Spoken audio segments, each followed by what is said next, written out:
tatanggalin ko to, part na to, at saka dito. Kasi madalas daw nagkakaroon ng worm dyan. Dahon niya. Itong mga to, ibabalot ko na siya ng foil. Tapos, ilalagay ko sa freezer. Lulutuin ko na lang para matikman ko siya. Uff, ang init.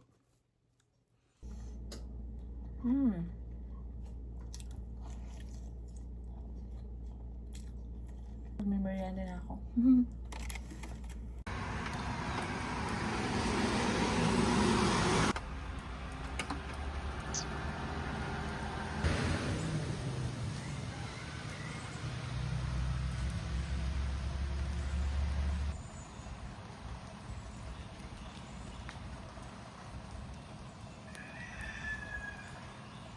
Huwag na po yung mga kamatis, so hindi kasi namatod.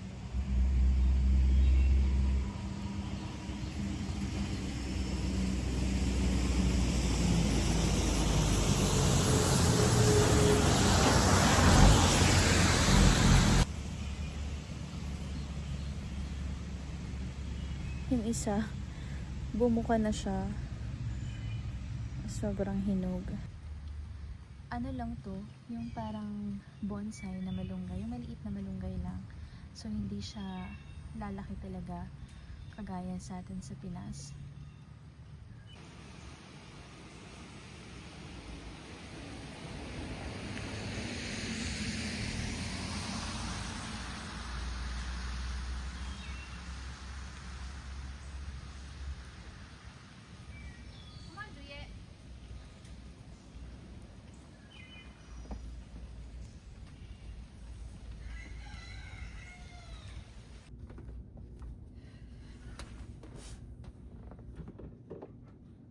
Huwag makulit, Oreo.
So, meron po ditong corn na binigay yung papa ni Austin.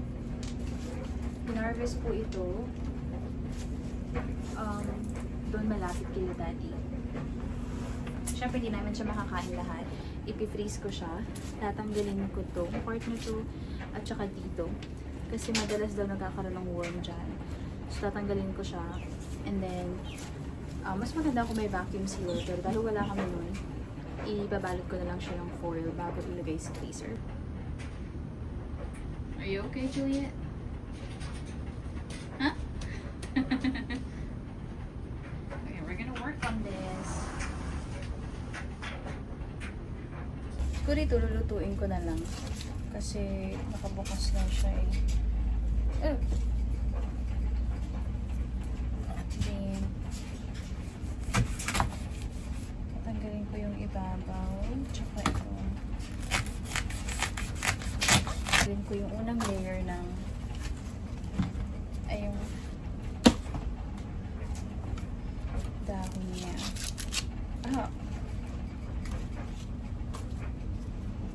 So, ganito.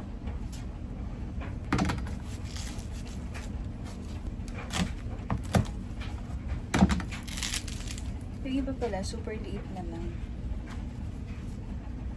Ganyan. So, unang beses ko palang po itong gagawin. Kaya, sana hindi masira yung corn. Kasi diba, kapag ka naluluma yung corn, hindi na siya masarap. Parang nagda-dry. So, ito yung pinaka-purpose para hindi mag-dry. We'll see. So, ito po yung mga nahiwa ko na. Kunting itsura niya. Hindi ko tinapos yung iba kasi medyo nakakahingal. So, papagawa ko na lang siya kay Austin. Ngayon, itong mga to, ibabalot ko na siya ng foil. Tapos, ilalagay ko sa freezer.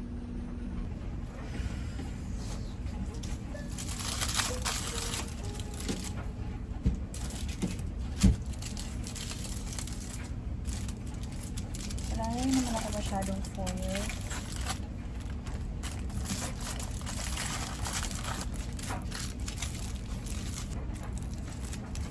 Ganyan.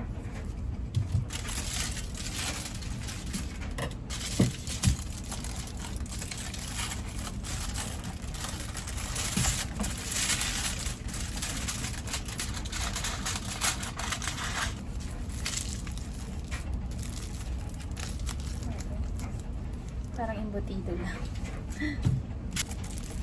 Baka today, kapag hindi na po umulan, mag-harvest ulit kami ng corn. Kasi papamigay po namin yun sa churchmate, saka doon sa senior citizen na katrabaho ni Austin. Kasi last year, nagdala din kami doon sa kanila. Malapit lang po yung dito sa bahay. Hindi naman sobrang lapit, mga an hour away. Nag-harvest po ng corn yung asawa ko kahit dati pa. Hindi naman niya yung pinikip lahat. Pinamimigay ko.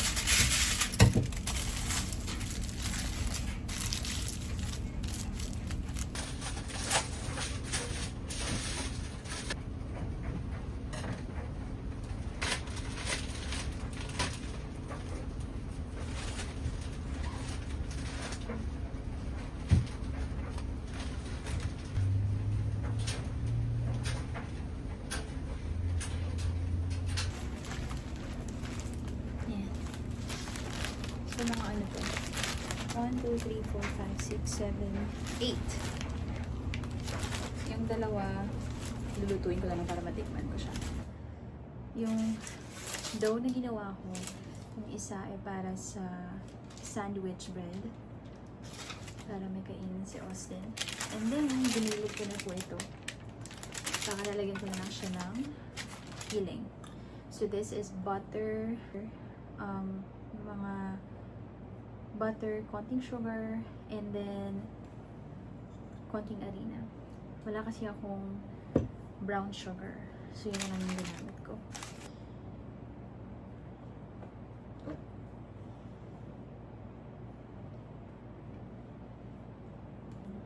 Ganito. Yung ilalagay ko. Spread.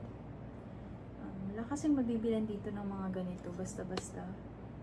Ewan ko lang sa ibang Asian store kung meron. Kasi minsan, may mga Asian store na nagbebenta ng mga Filipino bread. Meron kaming napuntahan dito na Spanish bakery. Spanish bake shop. Tapos, yung itsura ng tindahan nila, parang yung tindahan sa Pinas ng mga tinapay. Tsaka yung mga tinapay nila, parang parehas sa atin. Iba lang yung tawag.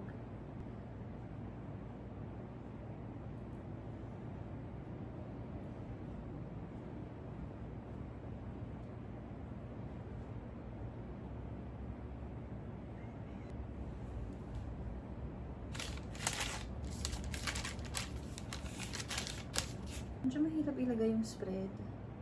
Kasi madikit yung dough ko. Ilagyan ko po kasi ito ng patatas para kahit ilang days na siya, malambot pa rin.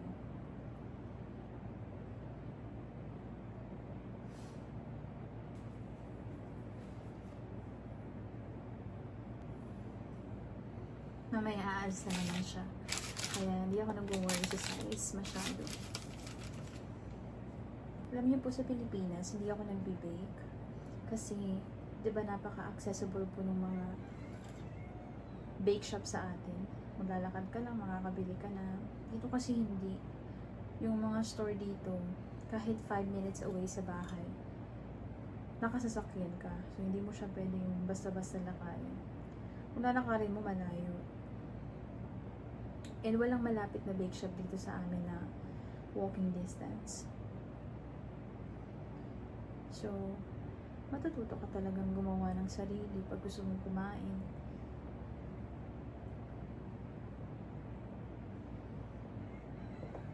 Pero maganda rin po yun kasi at least nag-upgrade yung skills natin. May mga natututunan tayong bago. Tsaka mas maganda talaga pag homemade. Mas masarap yung pagkain.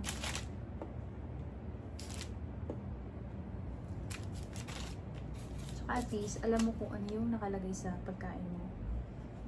Hindi ka masyadong mag-worry kung unhealthy or may mga chemicals or kapag ka sobrang process yung pagkain, di ba?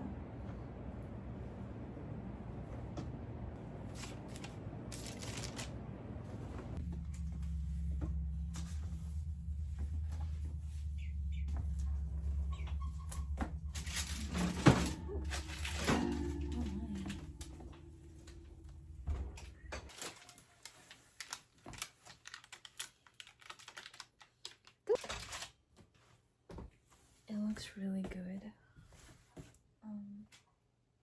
Ooh.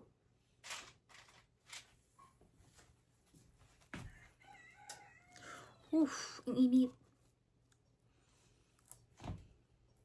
Ang init. Try po natin.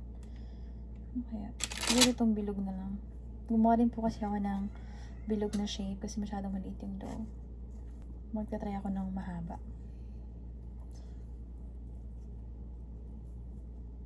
Ayun.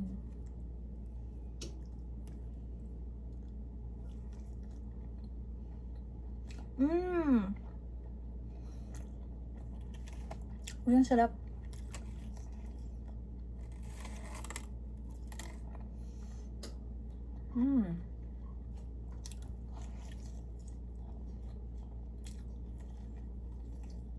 Pag may merienda na ako.